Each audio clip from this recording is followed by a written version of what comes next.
Hey everyone, welcome back. I'm Alex. And I'm Jenny. Today we're talking about chess strategy, specifically how to actually get better if you're stuck at a beginner level.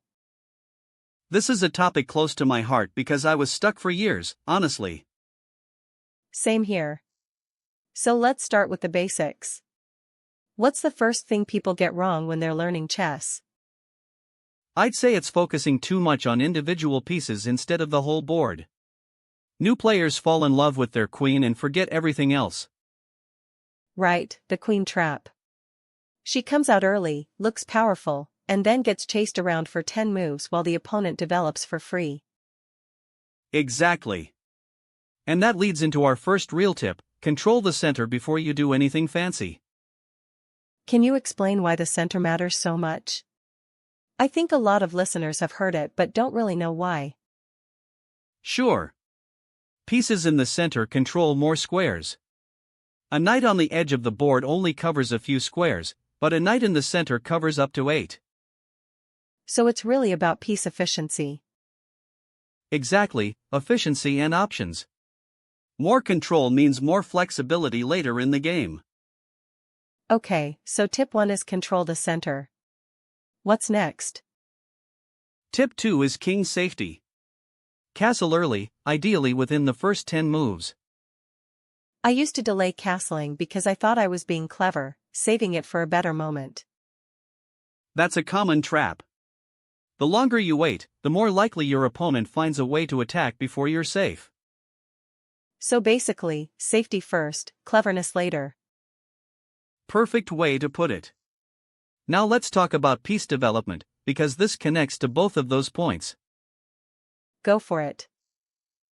Develop your knights and bishops before your queen or rooks. They're more valuable early because they can reach useful squares quickly. And don't move the same piece twice unless you have to, right? Right, every extra move on the same piece is basically a wasted turn where your opponent gets to develop instead. Let's shift gears a bit. What about mid-game strategy? A lot of players survive the opening fine but fall apart after that. That's such a common problem. The mid-game is where you need a plan, not just individual good moves. What kind of plan are we talking about? Look for weaknesses in your opponent's position.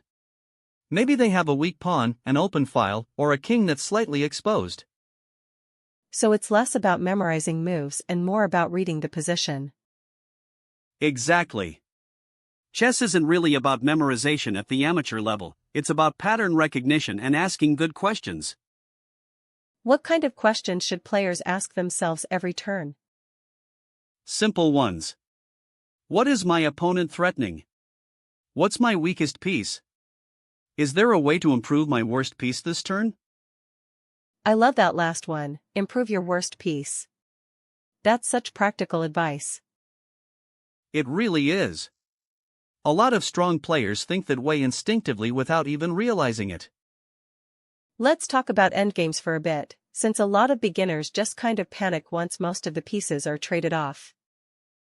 Endgames are actually where a lot of games are decided, and they're simpler than people think. What's one endgame principle everyone should know? Activate your king.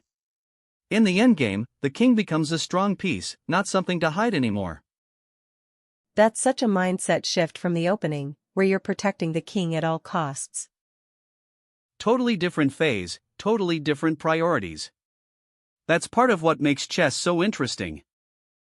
Before we wrap up, any quick advice for someone who just wants to improve fast without studying for hours a day? Play slower games instead of fast ones. Even just 10 minutes per side instead of 1 minute makes a huge difference. And review your losses instead of just moving on to the next game. That's probably the single biggest thing. Most players never look back at their mistakes, so they keep repeating them. Great advice all around. Control the center, castle early, develop efficiently, ask good questions, activate your king in the endgame, and review your games. That's the whole episode in one sentence right there. Thanks everyone for listening, we'll see you in the next episode. Take care, and good luck at the board.